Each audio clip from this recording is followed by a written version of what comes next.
Welcome to the Leadership and Love podcast. We will cover leadership, mindset, personal development, and sales and marketing. You will experience thought-provoking conversations with both nationally and internationally recognized leaders.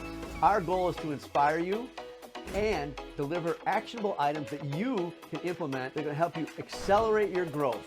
Get ready to discover the magic and the power when you lead with love. I'm very excited, humbled, and honored this morning to not only have a former Marine and someone I served with, but also a lifelong friend, John Dave, better known as JD. So JD, thanks for showing up today to help us out and be interviewed. Well, thank you for asking. I'm honored, very, very much so. Appreciate it, man. So I'm going to give you a little background on JD, John Dave. He was a Marine Corps pilot, and he started out flying 53 Sea Stallions, which for those of you that don't know, is the biggest helicopter the Marine Corps has. And then he went into a reserve unit, also the reserve unit that I was in. And he served there, and he started flying Huey helicopters, which is a little smaller version, twin engine. And then he also went into American Airlines and flew as a pilot and rose up to the rank of captain and flew as a captain for American Airlines for a number of years. And I invited JD on for a number of reasons. I don't think there's anybody that really exemplifies leadership and love better than him. And so I'd like you to start, JD, with telling us about the story of when we were stationed in the Philippines, Mount Pinatubo erupted. If you could kind of give them an idea of what the conditions were after the volcano erupted and when we were left and everybody else was evacuated. Oh yeah, that was quite an experience. We woke up, and I don't know if people knew this. My wife didn't know. She knew about the explosion from the volcano, but she didn't realize that a typhoon came across at the same time. So that wet rain mixed with the dry ash, it was coming down like wet cement. If you remember, you put your hand out and it felt like somebody was pouring wet cement in your hand when you stuck it out underneath the awning, and rocks were coming down out of the sky. It was absolutely crazy. It was apocalyptic. It was amazing. So we woke up the next day. Everything was gray. It was like moonscape. Everything was gray. Everything was covered. No power, no water. All the utilities were shut down. They were indoor. I mean, we saw how many electrical boxes blowing up on the electrical poles during the night. Boom, boom. I guess the ash, being acidic or something, was messing with the wires. So nothing. So we went to an all-officers meeting that day. And if you remember, all the hangars were collapsed. I mean, the buildings, the roofs weren't made to handle that. They were all collapsed.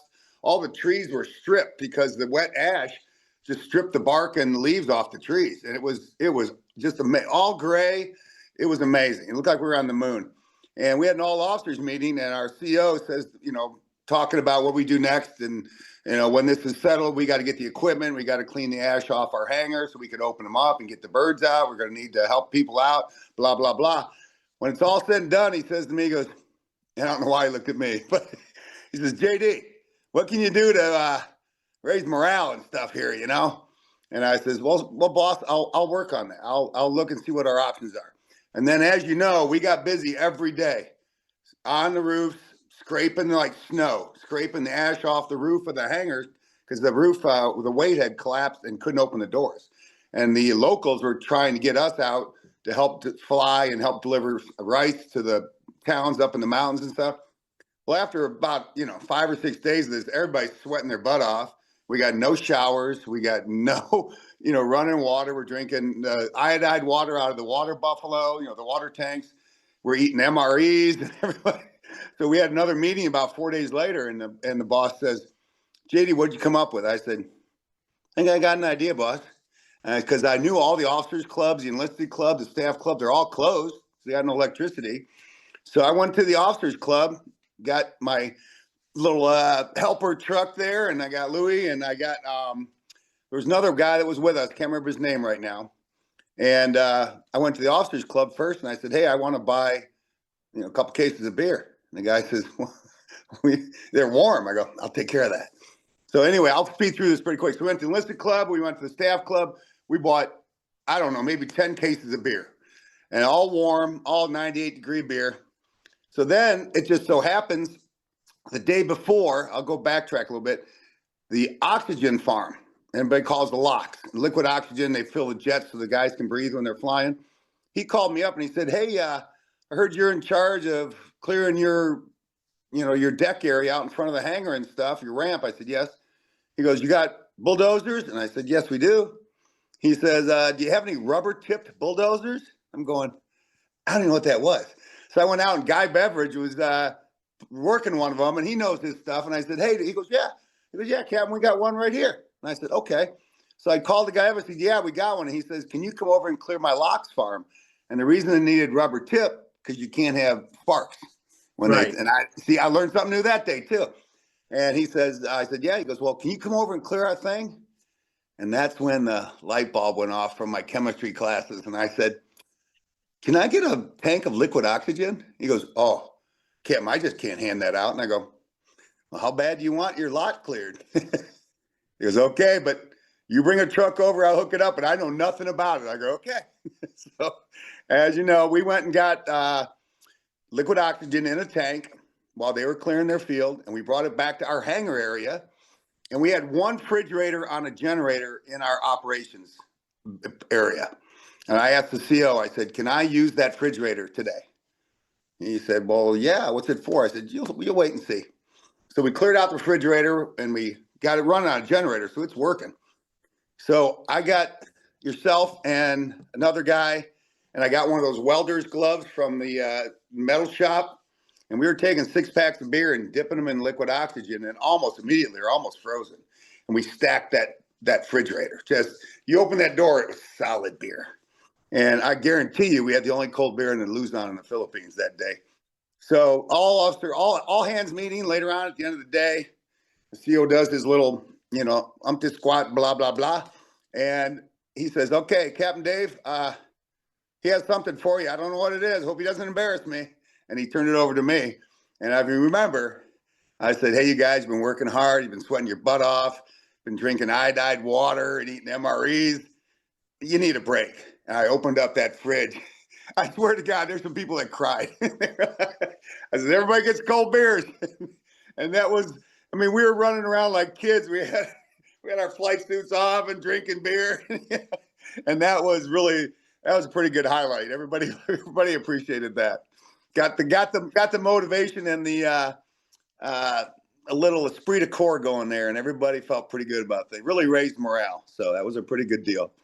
Yeah, and I can tell you that for those of you, one of the things that JD left out is it was one of those miracles. I truly consider it a miracle because, like he said, we had been working in 95-degree heat with almost 100% humidity, shoveling this volcanic ash. It was literally, like he said, concrete or wet sand for days and days on end. And we hadn't had showers, we didn't have running water, and the day that JD cracked open that refrigerator, it started to rain for the first time in weeks. Oh, and that's we were right. All, yeah.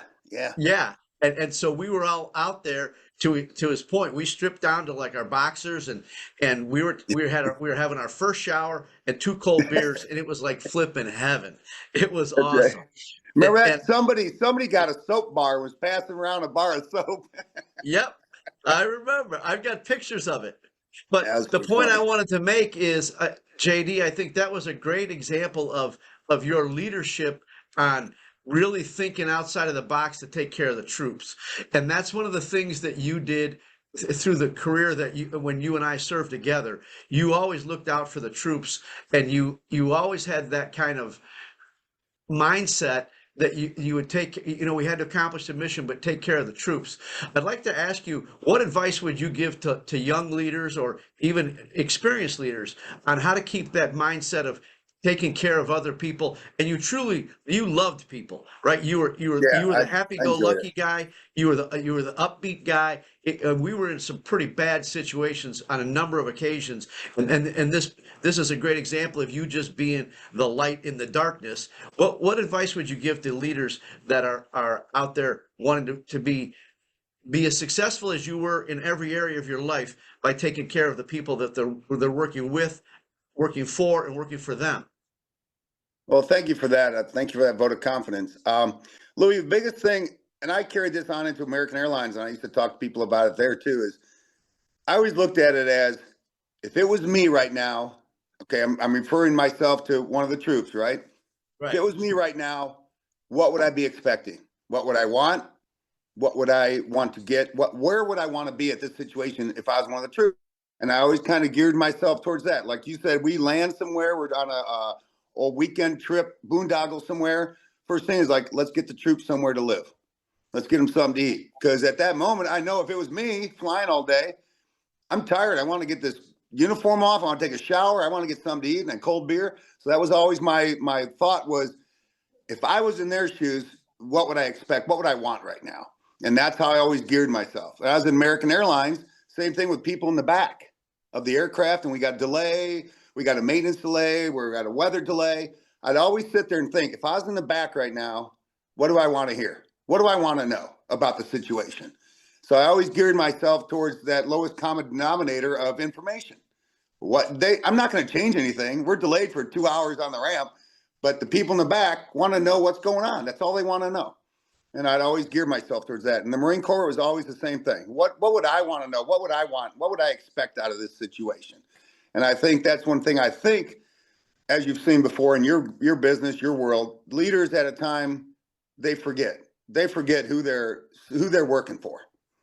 And I think that's the problem. You got to put yourself on the other end of it and go, who works for me? Who am I working with? What do we all want out of this? And that's how I geared it, basically. It's pretty simple. Well, but that's really profound wisdom and a couple of golden nuggets that you dropped there. And I want to reiterate that for our listeners and viewers. And that is, you think from the other person's perspective. That was really profoundly wise from somebody so as young as you were early on in your career. And the other thing is that what that information, sharing information is very powerful because, well, there's a lot of people that will hoard information thinking that they're going to hold power. But when you Right. share that information, everybody's on the same team with the same information, and it's Mm-hmm. faster to get to that. Even like you said, when you're on the ramp delayed, you share that information. You want to get to your destination as bad as they do, and now everybody's in the same boat. I'd like you to share another story. When you were on final approach, you were a captain for American Airlines, and which means you're in charge of the aircraft. And if you could tell us the story of what happened when you're a co-pilot and you had an incident on your final approach. One thing I want to say about that, that mindset here ahead of time is, I've always used this term, and my family will laugh at me, but I've incorporated it probably since college days, maybe even high school. I always say, I just said it to a friend of mine here recently. I said, having fun is my best revenge. Shave my head and send me to Okinawa. Guess what? I'm going to have some fun. That's just the way otherwise I'm just going to mope around and feel like crap. Anyway, yeah. I was flying with this co-pilot. We flew 5 days in a row. And I say that because he was away from his family for 5 days at that time. We flew a 3-day trip. He stayed at a hotel, and then we flew a 2-day trip. And of course, I went home because he doesn't live in Dallas, and I did. So he was away from home for 5 days. So we're doing one leg from Dallas to Albuquerque, and then we're going to turn around and fly back home. And that was going to be the end of our 5-day sequence. So we take off out of Dallas. He's flying, and the people that don't know, and I'm surprised how many people really don't, they think a captain flies every leg, and the co-pilot's just there to assist. I tell my friends, I go, no, usually you trade off. I'll fly one leg, you fly back. Or I'll fly 2 legs today, and we got 2 legs tomorrow, you fly tomorrow. It's pretty much a 50-50 swap of flying. So Mike's flying over to Albuquerque, and my plan is to fly back. So we have lunch on the way over. Flight attendant served lunch. I didn't have anything to eat. He did. And so he's flying, and most guys like I do, and I can't speak for every pilot, below about 2,000 feet, I kick off the autopilot. You hand fly it. You get to feel the airplane, what the winds are doing to you, and everything for the final approach. At American Airlines, you got to have everything done by 1,000 feet, generally speaking. Flaps down, gear down, you're on speed. You're basically ready to land. You're just flying the approach in. That's by 1,000 feet. So Mike's doing his checklist, and I'm the radio operator, and I'm the checklist guy. So he's flying. And he says, gear down, flaps 3, and so it was around 1,300 feet, maybe. He says, looks at it, and my call is landing checks complete. So we're ready to land. And then as a 737 captain, I've got a heads-up display in front of me. So I look into the heads-up display. It tells me everything. It tells me our azimuth, our speed, our altitude. You don't have to look at all the instruments. It's one focus, and you look through the HUD to the runway. So it's one visual perception of everything you need to know. So I'm just focused on that. And all of a sudden, I want to say maybe 1,200, 1,100 feet, because it wasn't long after I said landing check was complete. The airplane goes, does a hard right bank. And I grab the yoke and straighten it out. And I'm looking over at Mike, and he's leaning over, and it looks like he's reaching for something. So I'm hitting him on the shoulder. I feel bad about that now, but I'm hitting on the shoulder. I'm going, Mike, what are you doing? And he's not responding. I'm going, Mike. And you got to understand, we're at 1,000 feet headed towards the dirt at 180 miles an hour. And I grab him and I kind of turn him, and he turns to me, and he's out. I think he's just passed out. I didn't know what happened. I thought maybe it was something he ate for lunch. I didn't know. So I was like, oh, and it kind of shocked me. I was like, oh crap. And I kind of lost focus. I got him on the yoke. And of course, I let him go kind of out of shock, and he fell back over on the controls, and we banked again. I was like, crap. So I grabbed the yoke, pulled it back over, and I go, I got to get him. He was a 6'4", about 240, big boy. So I reached over, pushed him back, and then we got shoulder harness locks that lock your seatbelt and your shoulder harness so you can't move forward. So I locked that. So now Mike he's in position. He's not going to fall on the controls anymore. And if anybody ever saw the movie with Sully on The Miracle on the Hudson, he says in that movie, when everybody was making that turns to land after the bird strike and they all made it to the runway, they wanted to nail him for not making it to the runway. He made a bad choice. And Sully says, wait 30 seconds and then do that. Because that's how long it takes you in your head to go, what happened? What do I have here? Okay, what do I have to do next? It takes you that long to realize what happened. And so it did. It took me a few seconds, and I went, whoa, okay, wow. All right, I got to get Mike to medical. I thought about going around, but around Albuquerque, there's 12,000-foot mountains. So I would have had to clear those first to get focused on getting him medical attention. We have defibrillators. We got oxygen in the aircraft. We could have done, the flight attendants are trained on both of those, but I thought that's going to take too long to get him medical help. So I just continued on, declared an emergency, landed on the runway, and told him, I had a medical emergency with one of the pilots. I didn't want to give out too much information over the air at the moment.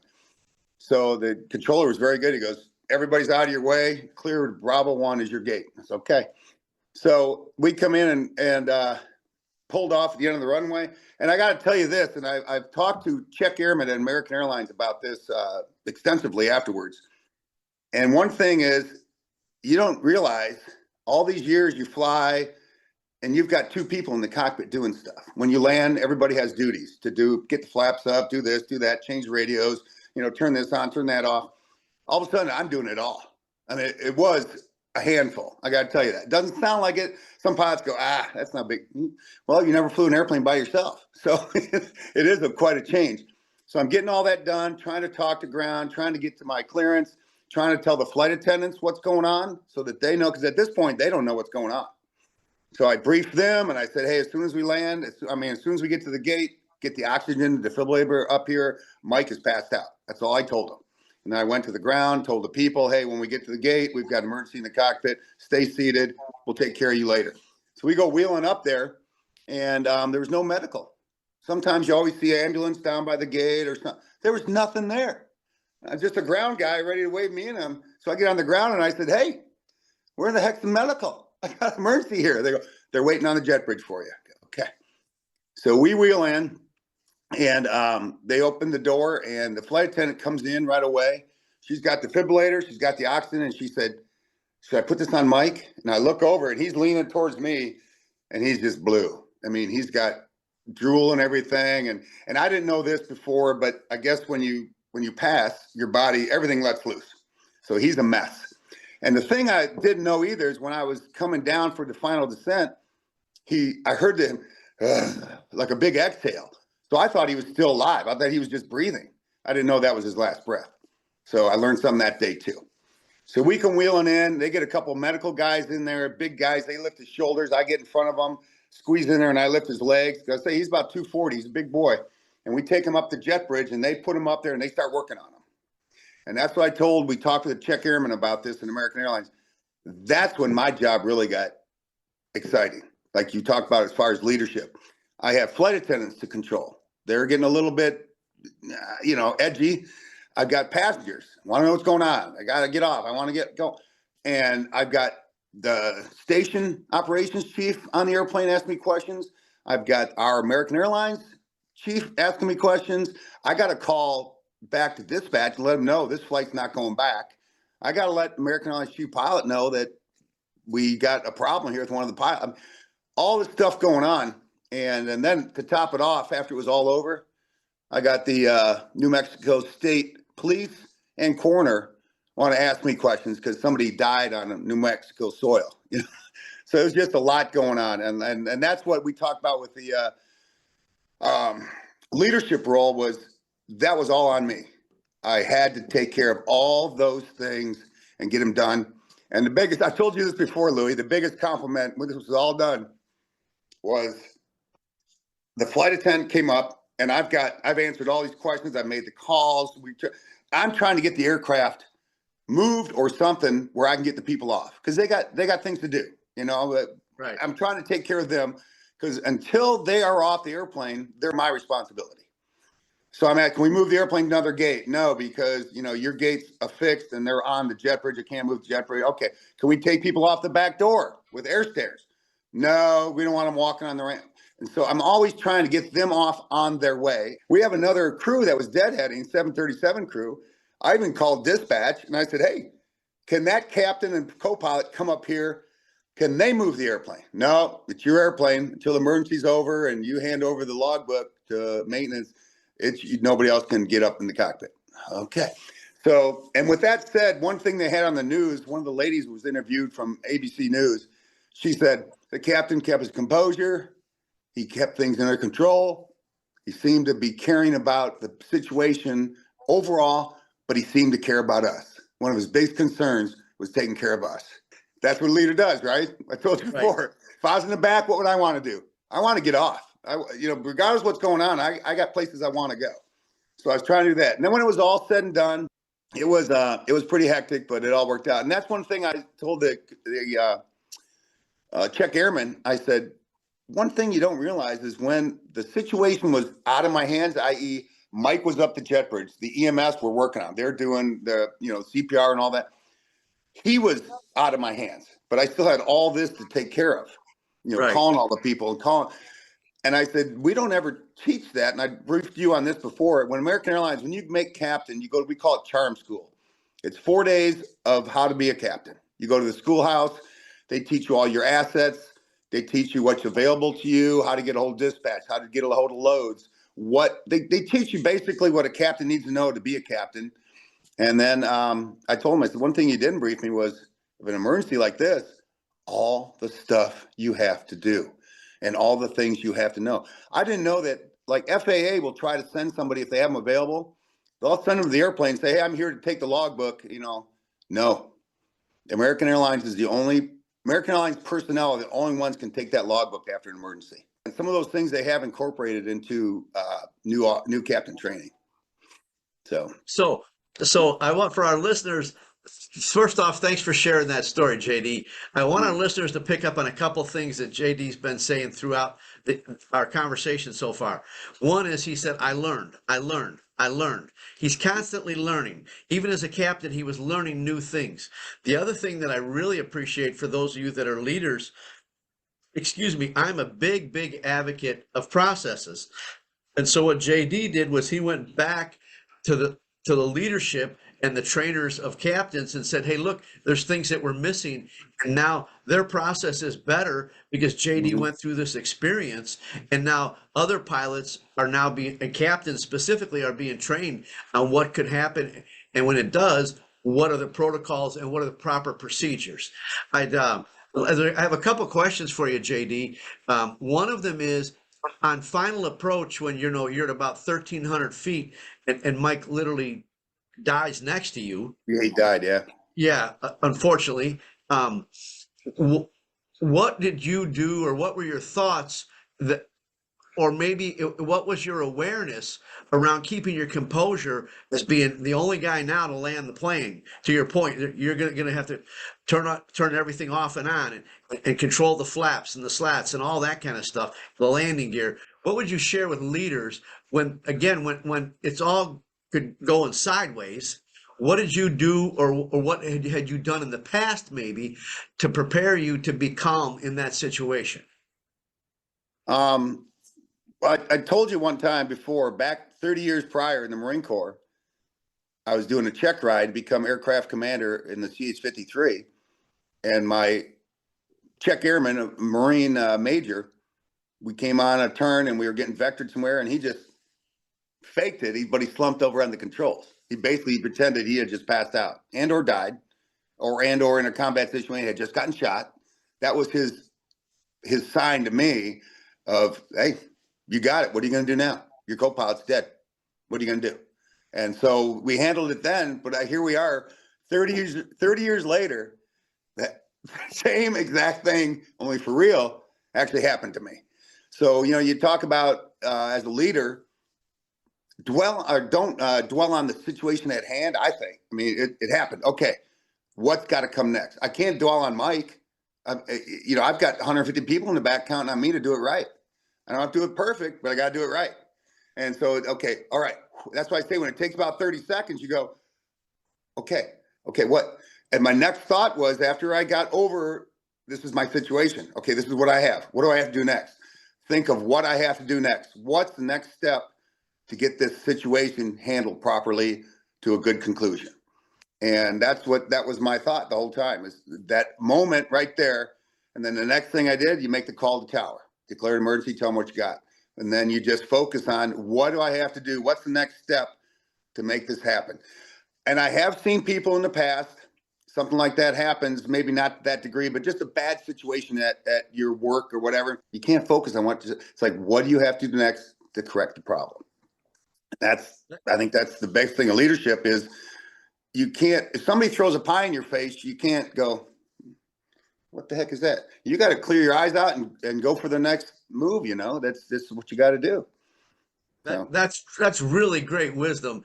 You're absolutely right. I think we all tend to focus on what the negative of what just went sideways or south sometimes. Yeah. You said something in there that coach of mine has shared with me. She phrases it a little differently, but done is better than perfect. And you said, I got to get it right, but I don't have to get it perfect. And so that's very powerful for leaders to know, because often fear will keep us from taking action, right? Because we're afraid we're going to make a wrong move or do something, but getting something done, and it's crazy. It's funny to me. I said something to somebody recently, and it shut them up, and they were complaining about how hard or how difficult something was. And I said, look, nobody's shooting at us. This isn't hard. Yeah. Right. It's all a perspective thing, but nobody's shooting at us. And I think that you're, again, I want something that JD shared that's just great wisdom, is that we can accomplish anything one step at a time.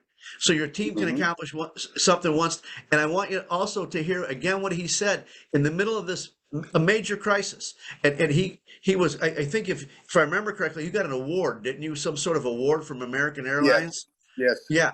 And so he was awarded for his bravery and courage and composure in the middle of all this. But he said it again. In the middle of all this, he was thinking about everybody else. He was still looking out for the team. He was still looking out for the passengers, the flight attendants. He was still looking out for the rest of the team. So you can maintain your composure, take one step at a time, and still be taking care of the team. And that's one of the reasons why I wanted to have you on here, JD, because those are powerful lessons. And to my point about that I made to somebody, you were landing an airliner with 150 passengers plus the crew, and it all hung on you, right? If you'd have lost your composure, like I said at the beginning of this, it would have been catastrophic. You'd have come in. Ugly. Everybody could have been lost. Instead of just Mike, your co-pilot, though, everybody on board could have been lost. Yeah. The thing that I said to the station manager there at Albuquerque, after everything was said and done, I told you I was talking to the station manager. I had the state police chief there, and I had the coroner, the state coroner there. And the administrator there, he says, "Wow, this was awful. This is just terrible." And I said, "Could have been a lot worse." And like you said, don't focus on that. It could have been a lot worse. We got it done. And everything I told him, I said, "Yeah, Mike, it was Mike's time, if you want to say that." But and my biggest accomplishment that I took warmth with in that day was everybody went home. Everybody went home that was supposed to. And I had a friend of mine after that. He said, people say that all the time when you're general sense and a friend dies or a family member dies or, something happens, you see it on the news. And Perry goes, "Well, it was his time." And people have always said, "Well, if I'm in the back of an airplane and it's the pilot's time, what do we do then?" And my good friend of mine, he says, "Well, JD just showed you what happens." So that made me feel pretty good. But yeah, you just don't hope it's not both pilots' time when you're in the back of the airplane. But exactly right. I'd like to stress something else that JG just said that's very powerful as well. Is I as well survived a helicopter crash, and so one of the things that we have is these procedures and processes in our businesses and even in our personal lives. And one of the things that JD did was when all this started to happen, he just snapped into what he had done over and over again because he didn't have somebody else reading the checklist. He knew it mentally so that he could take those actions without the assistance of his co-pilot. And so this is why it's so important to have processes and make those become habits, because it was the same thing when Bill Nurbin and Morehart and myself went and we had troops on board, and it was the same thing. It was none of our time, right? We all walked away from it, but it was a horrific crash. But one of the things that helped save us was Bill Nurbin and I going through the crash procedures and knowing those processes. Much like you on Final Approach, you had done it so many times. It really, that was probably the easy, and I'd like you to answer that. Was that the easiest thing in the middle of all this? I'll tell you, Louie, what, I don't know about easy, and you know this probably, you can explain after your own incident. When it's all said and done, you go, "Wow, I don't remember thinking about it as much as just doing it, like you said, just doing it, getting it done." And then when you're all done and you're at the hotel that night and you're going, "Whoa," and then you think about it, you go, "Wow, I got that done, because I was going through the process because I knew the FAA, I was going to go through a board. They're going to have questions and answers to find out, just like Sully, if I did it right, So I was going through everything in my head, and I was like, "Okay, I did that right. And then when you go through all those, you go, "Wow, it just seemed like it just went." I don't remember doing it necessarily, all of them, but they all got done. And it's like you said, it's just, and that's the thing as a captain of American Airlines, and all my captain friends will tell you, the responsibility is you. You're in charge. You've got a co-pilot, very well versed, very well trained, but you're there to make the decisions. You're there to make sure everything. And when I went from co-pilot to captain, I couldn't believe the responsibility that was put on my shoulders. It was amazing. And so you behoove yourself to learn it, to know it, and be the one that has the answers. And for that instant, it all came to me, and it worked out as planned as far as our training. American Airlines is one of the best training programs around, and I went there to their training department and thanked them very much for the way they run our show. So yeah, it worked out pretty well. And I'd like to stress one more time that, again, JD mentioned he learned the process. He learned what he had to learn to take on that responsibility of being a captain. And so I would challenge listeners: what do you need to learn? What do you need to learn to be a better leader? What do you need to learn to be a better salesperson, or a better marketer, a better time management person, a better person personally? What do you need to learn? I think learning is a very, very powerful tool. And one of the things I recommend to people, I read every day. And I'm going to read every day to the day I die, because there's so much out there and so much information. But when you learned everything you needed to learn to be the captain, because you realized the responsibility that put on your shoulders. And before we go, JD, is there anything else you'd like to to tell our listeners about leadership and and love? Because I think, again, and I just want to say this so everybody gets it. This is really what I want corporate America to be doing, is leading like JD did and does continually. He leads like this in his personal life. I was honored and humbled again to be at his retirement party for American Airlines, and I can tell you that your leadership style and your friendship and your connection to people came from all over the country to congregate in Kentucky for JD's retirement party from American That's fun. Airlines. Yeah, it was a lot of fun, but again, it's that's the power of the kind of leader you are, that people would follow you, right? And that's who we want to be as leaders, is have the people around us follow us, and you continue to do it even though you're retired. So, you have any final comments or advice, wisdom for leaders? Well, thank you very much on that, Louie. And I told you before, I was pretty humbled with some of the people that showed up for the retirement party. That really touched my heart. But here's a simple thing. And I've even had other fellow pilots that are good friends of mine kind of go, JD. Well, American Airlines, when I first started, you had to wear your coat. You had to wear your hat. You had to wear polished shoes, and so all that. And as the years went on, with the way our society has kind of lost some of the flair of, let's say, of dressing properly, they got where they told you don't have to, the hat was optional. You don't have to wear a hat as a captain. And then they said, if it's too warm, you don't have to wear a jacket. So we got guys running around. You can see them. Anybody that goes to the airport, you can see them every day. You got a captain walking around, and he's got his tie loose, no jacket, no hat. And one thing I did all the time, and I got compliments from this, and I had quite a few people say that's what we want to see. I always wore my jacket. Always had my tie up. Always wore a hat. Always had polished shoes. Always had a clean uniform. Everywhere I went, I wore the jacket and the hat. And some of my buddies would go, you don't have to do that. I go, well, to me, that's part of leadership. I'm setting the example. This is what, and I've had customers come off the airplane tell me, you are the captain I want to see up there, because they saw me come on. And when I say goodbye to them, I put my hat on and I'm professional, and I say, thanks for flying with us. I can't tell you how many people got off the airplane saying, that's the captain I want to see up front. So I'm setting the example, and hopefully at that moment, my co-pilot hears that. He's going, okay, that's one step I need to take, when he makes captain. So that was always, I've had people in the hallway at the terminal come up and go, you look like a real captain. Just out of the blue. I'm just walking to the airplane. But that's what because they see the other captains or whatever, and they go, yeah, okay. Then they see somebody that is actually dressed the part, and I'm respecting the position. I always tell my buddies, all the work I did to get here, all the tests, all the hoops I had to jump through to get here, I'm showing respect for this position.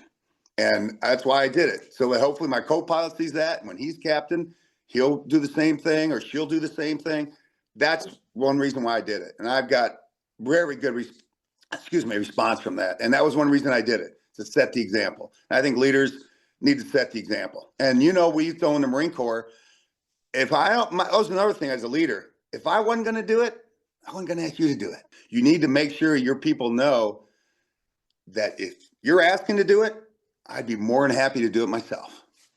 So that was a big thing. So, JD, I just, for our listeners, he just dropped 2 more golden nuggets, and I'm serious, man. You have such wisdom, and so one of them is, it's attention to detail. Right? Those little things matter. The fact that your shoes are shined matters. It makes a difference. The fact that your tie is up and tightened around your collar the way it's supposed to be makes a difference. But when you pay attention to the little things, the big things take care of themselves. I tell that to people all the time. Yeah. You've got to take care of the little things. And those little things create the discipline, right? It's easy to not shine your shoes. It's easy to not wear your hat. It's easy to throw your sport coat or your coat over. And the second golden nugget he just shared here was the respect the position. I'm a professional speaker. Every time I step on stage, I'm in a suit and tie. I respect that I've got that privilege. I've been trusted with your attention, your time. And Right. I see a lot of speakers that they'll step on stage and I'm thinking, are you kidding me? They're in blue jeans and a t-shirt, right? Yeah. They need a haircut. They're overweight. They're what all these things. And Yeah. I'm thinking, you're not respecting not only yourself and the position, but those that you showed up to lead these people. And that's the best you got is a jeans and a t-shirt. So that I've never heard anybody say it that way. And it's a funny thing, right, JD? When you respected the position, you were busy respecting yourself. And what did it get you? It got you respect. People, there's a Yeah, lot of I people think that, so. without a doubt, because in a lot of that, I was around you long enough to know. I know your demeanor and your behavior and your mannerisms, and you carried yourself like a professional all the time. Even when you were busy being fun, you were that guy. And so that makes a difference. And people all the time are craving respect, but they're not doing the things to get that respect. And they're Mhm. not giving that respect. And so I'm going to ask one more time because that was powerful. Is there anything else you'd like to add before we go? Well, we talk about the people that work for you, right? And just thought about this. I grew up, and as a co-pilot, I watched the captain all the time, and I learned things. Okay, I'm never going to do that, or I got to make sure I put that in my box of tricks. Make sure I'm going to do that. Okay, and I brought my kids up the same way. They go, Dad, you got that Marine Corps discipline. Yeah, you're so hard ass. I go, okay, well, this is my first time being a dad. So if you don't like what I do, don't do that to your kids. If you like what I do, put it in your memory banks. Make sure you do that with your kids.